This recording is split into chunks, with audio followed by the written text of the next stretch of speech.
What's going on, you guys? What is going on? What is going on? This is your boy, Scotty by Nature TV, and we're here for a brand new review of The Real Housewives of Potomac Season 9, Episode 8. What is going on, you guys? I hope you guys have had a wonderful, wonderful Sunday, and I've been at work all day, so I can't say I've been doing the same, but, I've been making my money, and it is Thanksgiving weekend. Y'all know, if you ever worked in retail, y'all already know what is given on a week like this. And I work on Thanksgiving, baby. But it is what it is, though. But what's going on, y'all? Before we get into anything, y'all do know that I got to give y'all my church announcements and let you guys know what's going on the platform. Now, as of right now, as we film this, Married to Medicine is on now. But I will be doing my live review on Married to Medicine on tomorrow afternoon around 3:30.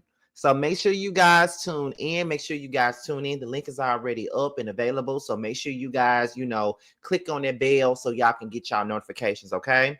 And then also later on Monday night, we will be doing the Whether You Like It or Not panel at 8:30 p.m. over on Really Be TV's platform. The link should be ready by now. Once it's ready, I will put it in the playlist and I will share it to my community while. So make sure you guys are tuned in.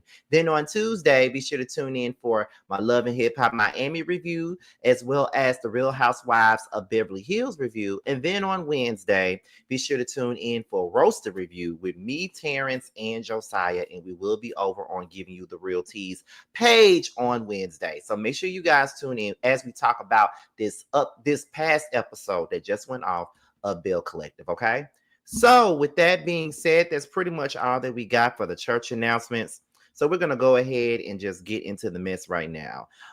First things first, I'm glad that I took y'all suggestion about this lighting, because to be quite honest, I really do like this lighting. I ain't gonna lie to you. Like it's giving autumn, autumn coziness. You sit in the house with the heater on and stuff like that. Like that's what it's giving right about now. So yes, I'm really, really enjoying this. I love the lighting. I really do. So we're gonna go ahead and get into it. All right. So let me get my notes out. Okay. Let me get these notes out real quick. Oh, I'm on Twitter. I'm looking at the wrong thing. Oh, there we go. These are all my notes. Okay. So as you all know, the goal with every live is to go to 100 and up, okay? And if you're brand new to the platform, go ahead and subscribe, because it looks like y'all subscribing again. I don't know. I think I've been kicked out the algorithm some kind of way, but yeah, it's coming back up like it should. So let's keep it going, okay? Now, let's get into this review. So we open it up with another GNA fitness event. They have to let us know every time they do something with GNA that, oh, we've moved to a fitness brand. We are a health and wellness brand. That's what we are now. We are a health and wellness brand, and that's what we're doing. Okay, girl, we get that that's what y'all doing, but we don't really care. At this point, we just don't give a damn. It is what it is, but whatever. Giselle said that Karen was invited, but we all know that Karen got to go to court and stuff like that, so that's why she's not there. So then, oh shit, oh, I need to get this together. Okay, so then, Ashley starts performing her song or lack thereof. And it took a lot of courage for her to get up there and sing that song with all her might, although she ain't got not one octave of vocals at all. How people have 4 octaves and 5 octaves and stuff like that. I really, I appreciate Ashley getting her ass up there singing with that -5 octave voice of hers and trying to give y'all a performance. Or whatever. But I really believe that if she really wanted to have an effect on people, she should have just had like a backing track or something like that, where she was in the studio singing a song and she got up there and tried to sing it with the backing vocals. Because at the end of the day, we already know that Ashley ain't got nobody's voice and she needs to stop. I just feel like Ashley really needs to stop. She needs to stop trying to push this narrative that she know how to sing, because she can't sing. She can't sing. Ashley can't sing at all. And I know I get up on my videos and I be singing, and I know I can't sing. But Ashley knows that she cannot sing like at all. Like, girl, I'm gonna need for you to just quit while you the ahead. That's all I'm saying, Ashley. Quit while you ahead, girl, because them vocals ain't giving. So Mia and Jacqueline, they sitting down and they're talking about Gordon and his mania situation. And Jacqueline was like, I just feel like Gordon should be grateful that Mia has stuck it out with him all this time during his manic situation. While we here, before we even get into her crying and whining about this whole situation between her and Gordon, let me just go ahead and say this, okay? Here's my thing. What I'm not understanding is those of you that's on the internet, yes, those of you that's on the internet that's constantly saying, when did Gordon become a victim? Gordon is not a victim.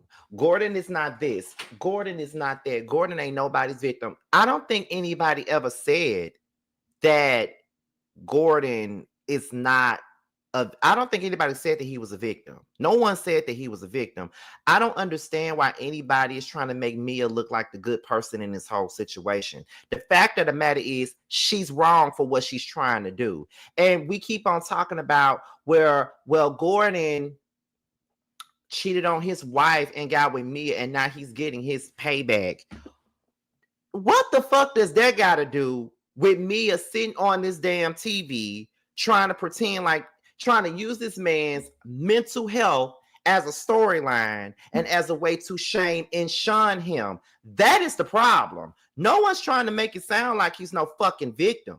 Let's be clear. Ain't nobody no victim in this situation. Everybody's disgusting. Everybody's slimy. Everybody's sleazy in this whole thing. Let's not take that away. We all know that. But let's not get up here and act as if Mia is some goody two-shoes when she's not. The problem is not her having another man. The problem is her using this damn storyline to talk about his mental health and trying to demonize him for his mental health. Thank you, Des Hop.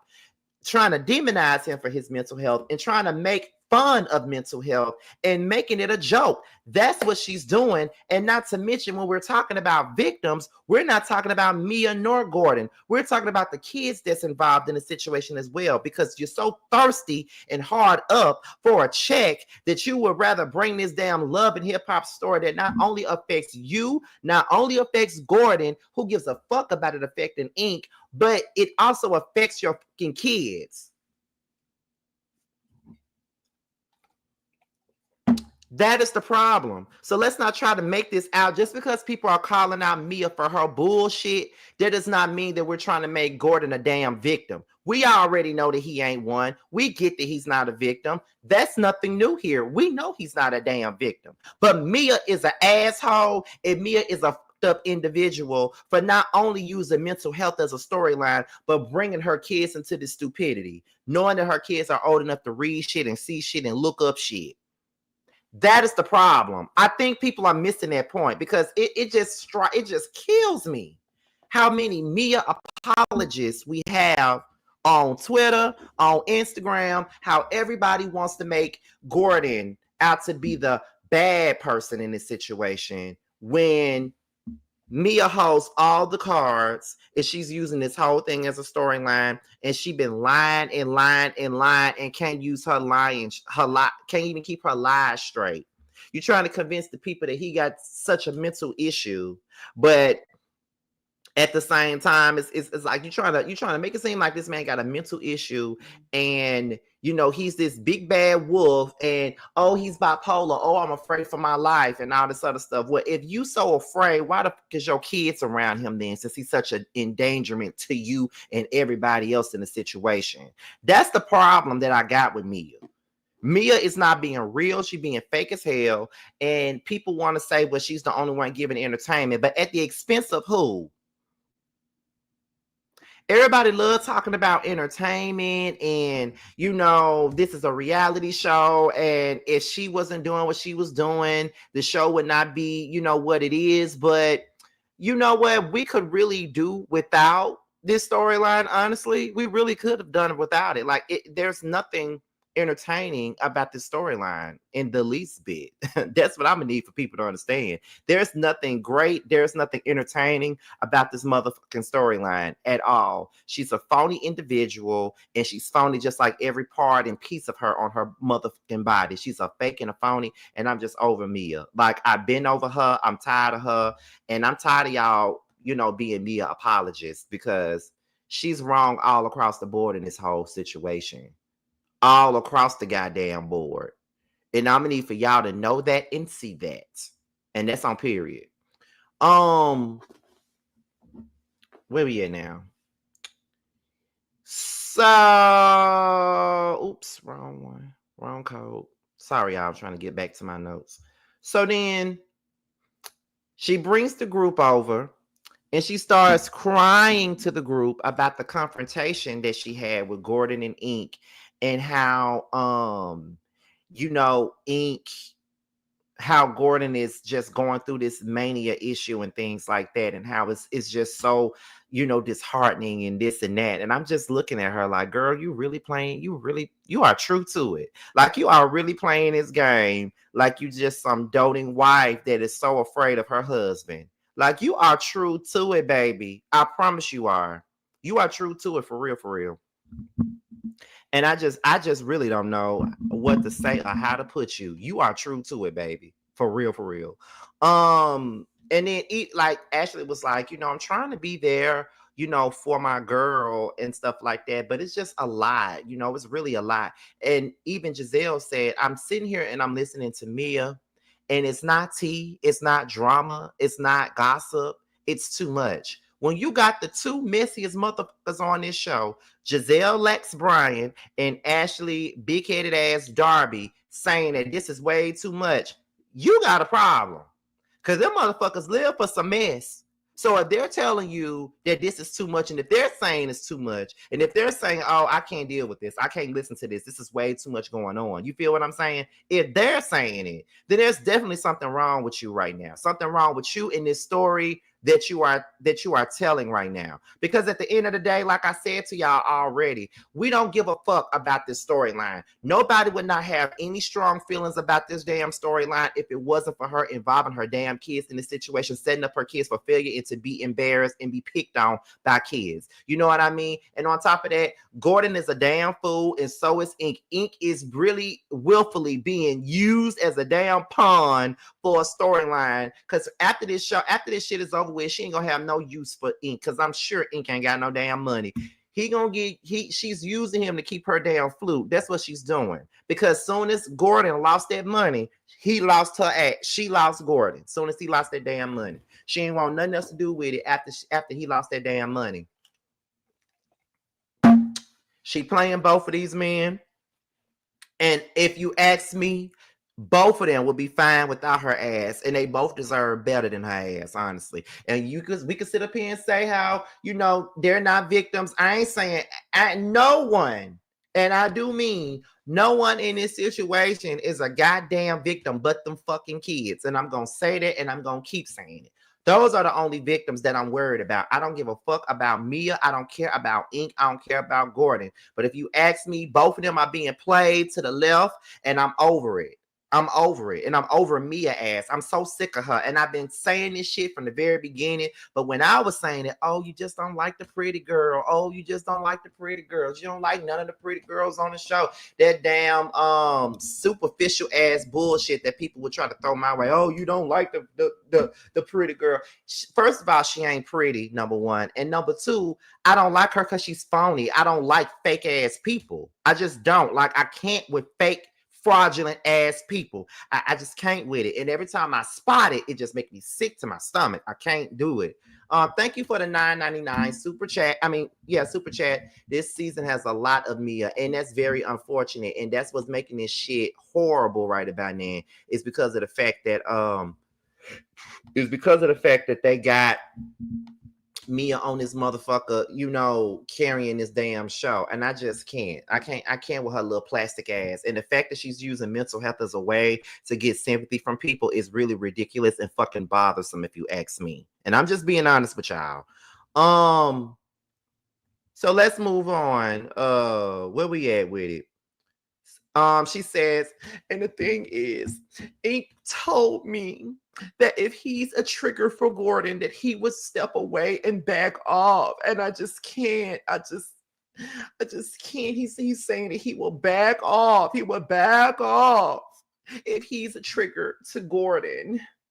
Girl, we don't care. We don't care. So why the fuck you sitting here telling us, and why the fuck are you crying to us about it? Because we sincerely and most definitely don't give a fuck about none of this bullshit. We really don't care, girl. We don't give a fuck. And I don't know what making you think that we do, because we don't give a fuck at all. In the least bit. We don't care.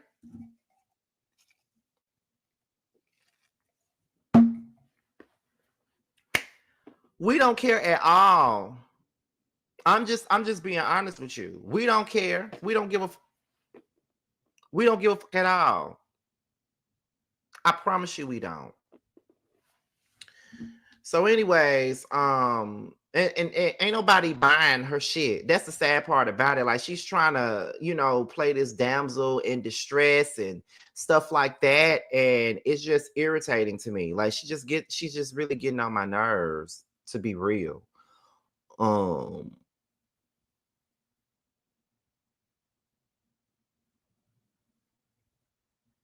I just can't. Let me see where we at.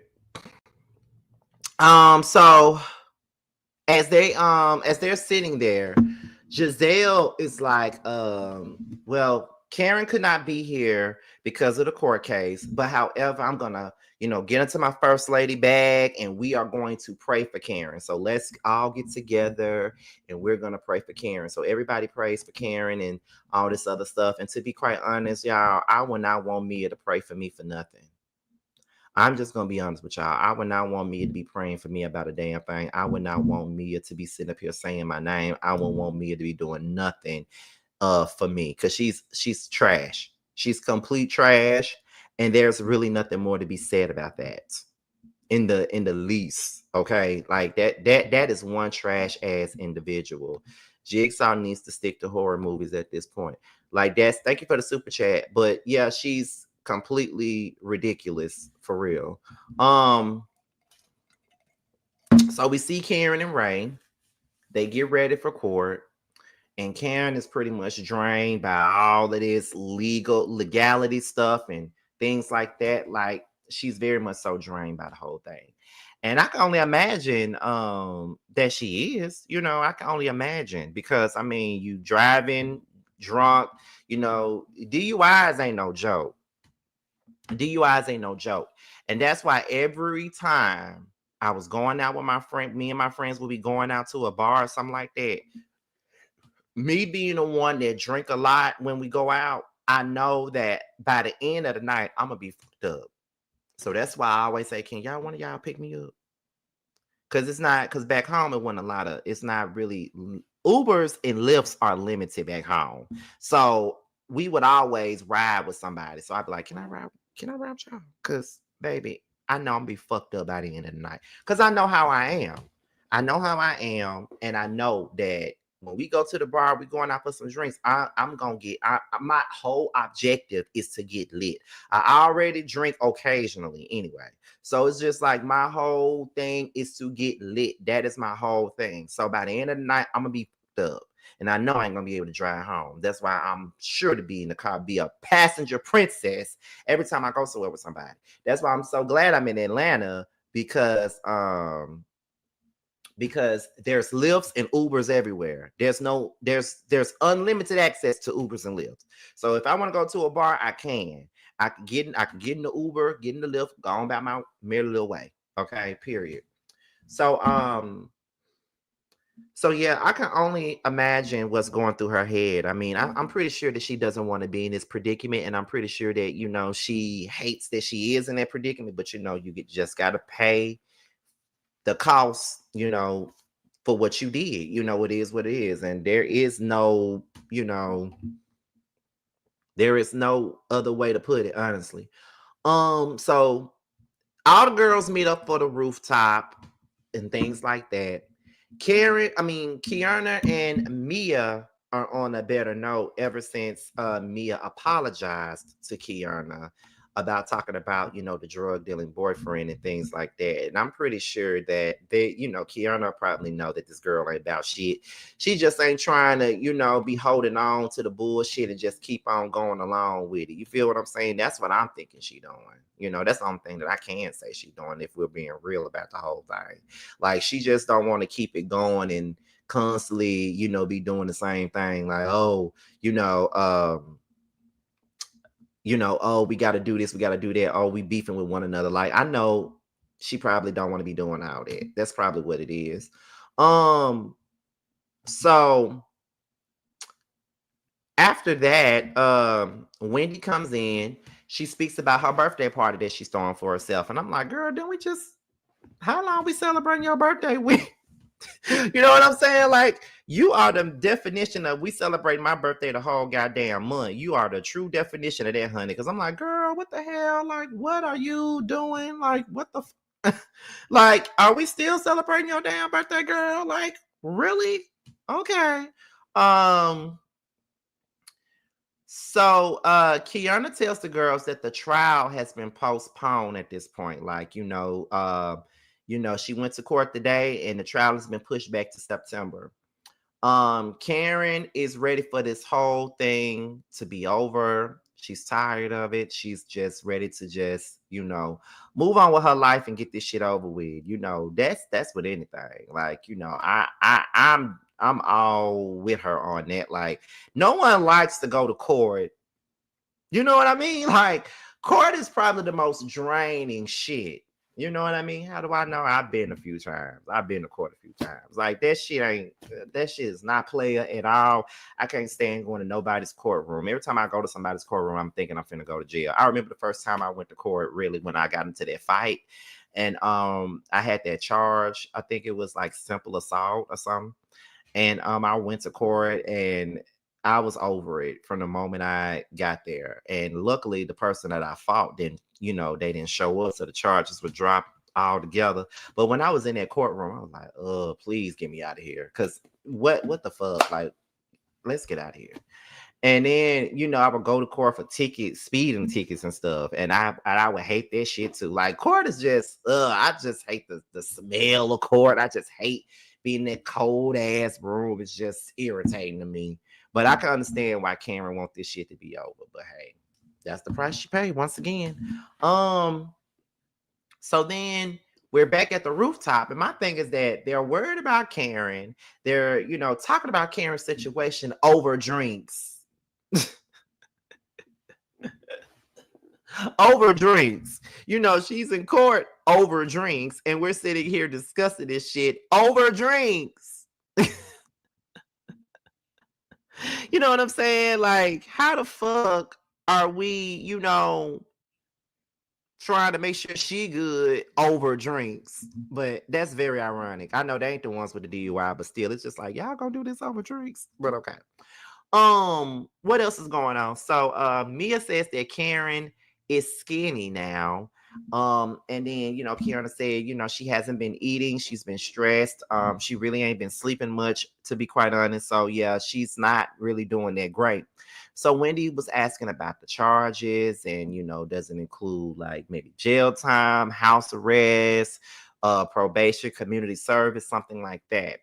And so when Giselle says, let's FaceTime Karen and see how she's doing.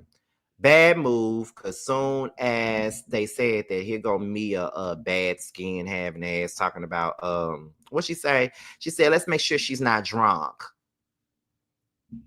And I'm just like, but you sitting up here acting like you're so damn worried about this whole thing, about this whole situation. Like, you're acting like you're so damn worried about it. Like, I just don't get it. I don't understand.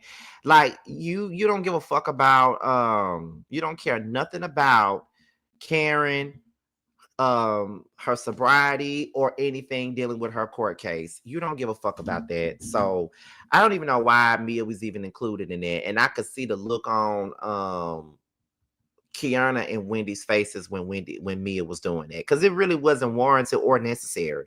Like, what's your fucking point of doing that? But okay, girl, move on. So then we get into Ashley. And my question to y'all is, why the fuck is she still here? Like, that is my question when it comes down to her. Like, I just don't be understanding. I don't be getting it. I be like, girl, why the fuck is you still here? Why we still gotta be,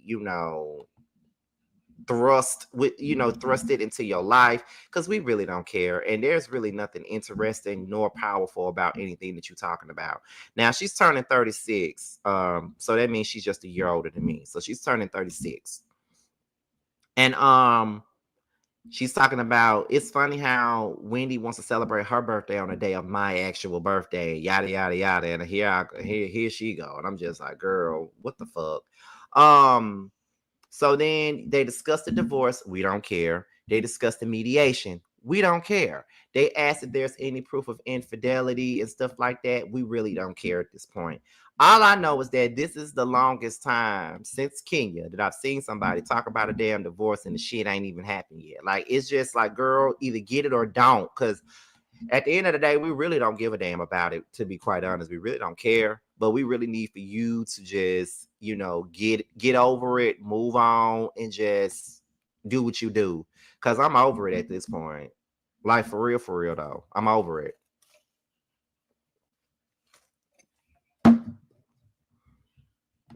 I'm truly and genuinely over it. So then Mia and Ink. Mia picks up Ink from the airport. And I just find it very highly disgusting how, Ink was in the car with Mia, taking all these shots at Gordon, and Mia over here laughing. You know what I mean? I'm just like, okay. Both of y'all are full of shit. Like, when I tell y'all, I'm so done and I'm so through with both of these motherfuckers. Like, I'll be just fine never seeing them pop up on my screen again. Just being real. Like, I don't want to see them no more. Because I'm tired of them. I'm sick of seeing them. And this storyline is just really redundant and ridiculous. Like, we don't care at this point. Where we at? So, where we at? Where we at? They get prepared for Wendy's birthday party. Everyone shows up.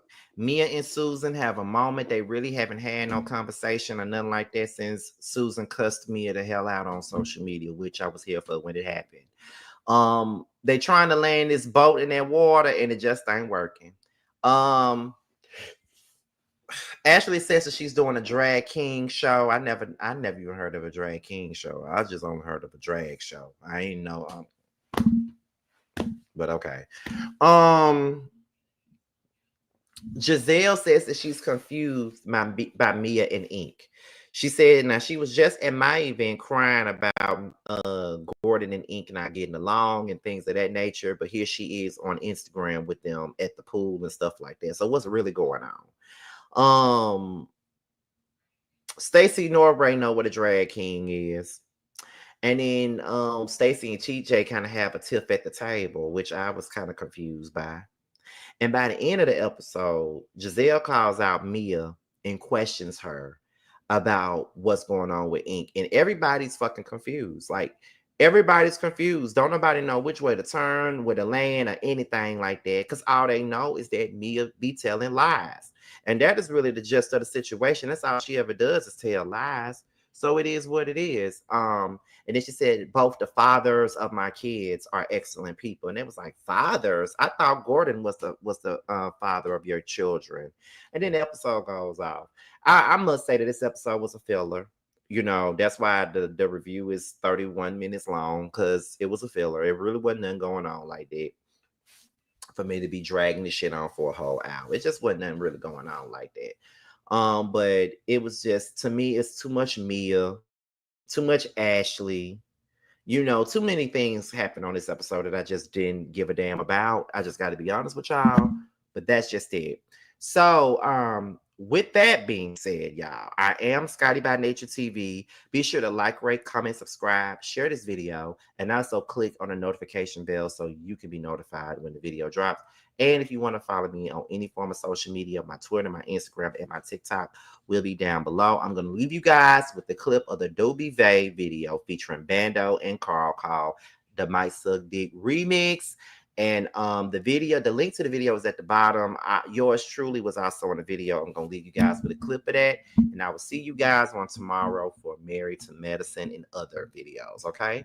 I'll talk to you guys a little bit later. Bye, y'all. Leave the money on the dresser. Deep throat, use a lot of spit, make it messy. Slap it across your face, pull it out, put it back in. They call you gooseneck, cause she can make her throat big. Lockjaw, baby, gon' lax your muscles. You bought your best friend, shit, shorty, what you up to? Take one for the team and support your best friend. Show me how you eat that dick up on your knees with no hands. In your mouth like a motherfucking dentist. Dick move in like a motherfucking tenant. I get that bread, get that head, then I dash. I get my nut, then get back to the bag. And double back, hell nah, you ain't finished. Wanna feel the back of your throat, let me in it. Choke up on this dick, bitch, who you coughing at? Doobie doobie doobie doobie, come and get this Scooby snack. Might suck